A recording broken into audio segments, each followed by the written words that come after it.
Togo Info, le Togo à votre portée. Il faut le dire sans embâche, le Parti des travailleurs condamne de la manière la plus ferme et solide possible le coup d'État qui est survenu en Guinée. Parce que c'est une atteinte à l'expression de la souveraineté du peuple guinéen. Bon, je ne m'apitoie pas sur le sort d'Alpha Condé, qui est un sinistre individu, qui finalement ne mérite que le sort que lui-même il a cherché, en trépatouillant les constitutions, etc. et tout ça. Mais ce qui s'est passé en Guinée relève d'autre chose. Ce n'est pas seulement la question, disons, des trépatouillages constitutionnels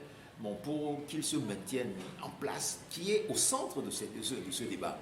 Il s'agit, avec ce qui vient de se passer en Guinée, de ce coup d'État-là,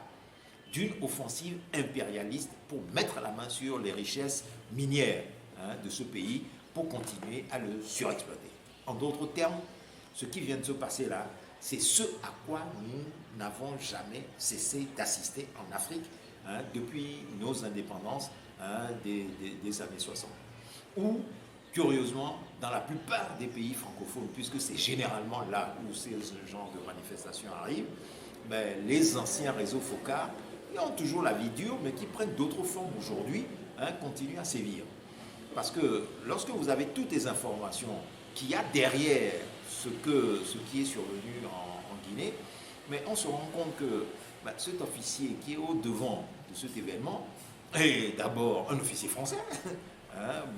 qui est revenu dans son pays, mais il était dans la Légion étrangère au compte de l'impérialisme français, et il a fait ses classes et était dans l'ensemble des académies militaires françaises avant d'être débarqué en Guinée pour prendre le commandement du principal corps d'élite de l'armée guinéenne. Absolument, de l'armée guinéenne. Et à travers un tel individu, eh bien, les impérialistes ont beau jeu de fomenter un coup d'État au moment où, pour des raisons qui lui sont propres, Alpha Condé entendait renégocier les contrats de concession des mines pour ses propres intérêts avec un certain nombre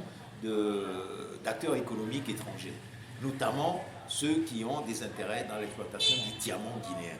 Eh bien, c'est de cela que c'est parti. Alors, la manipulation a consisté à utiliser le mécontentement du peuple guinéen à l'endroit du régime d'Alpha Condé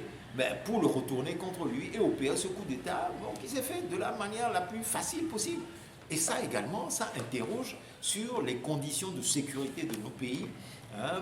et toutes sortes de choses qui appellent à la nécessité que les militants africains que nous sommes, les responsables africains que nous sommes, les citoyens africains que nous sommes, puissent réfléchir sur le fond quant à, disons, la maîtrise de leur économie nationale et surtout quant à la définition d'une politique de défense qui leur permet de contrôler leurs propres richesses matérielles et humaines et de pouvoir sécuriser leurs richesses et les exploiter au profit de leur population. C'est ça qui est en jeu aujourd'hui dans la situation de la Guinée. Et donc, il ne faut pas voir au-delà de cet événement, de ce coup de force, quelque chose dont on va se réjouir à bon compte pendant 1-2 semaines pour se rendre compte demain que celui qui a fait ce coup d'État-là se comporte comme un dictateur et donc le problème qui était posé en Guinée va se reposer de manière continue et directe. Mais en tout état de cause, la question qu'il faut se poser aujourd'hui est celle de savoir, plus de 60 ans après nos indépendances, mais comment se fait-il que notre continent soit toujours autant à la merci des grandes puissances qui peuvent manipuler les acteurs politiques, militaires et autres de nos pays aussi facilement pour continuer à piller nos richesses matérielles et humaines. C'est absolument incroyable. Et donc, ce qui vient de se passer là nous interpelle et nous appelle à un sursaut de conscience pour que nos organisations politiques puissent véritablement réfléchir à d'autres alternatives, à d'autres issues qui puissent permettre à nos pays de reprendre le contrôle de leurs richesses et de discuter à égalité avec des acteurs politiques et économiques étrangers, pour exister sur la scène internationale comme des acteurs politiques nationaux indépendants défendant véritablement les intérêts de leur peuple, ce qui n'est pas le cas actuellement dans aucun des pays,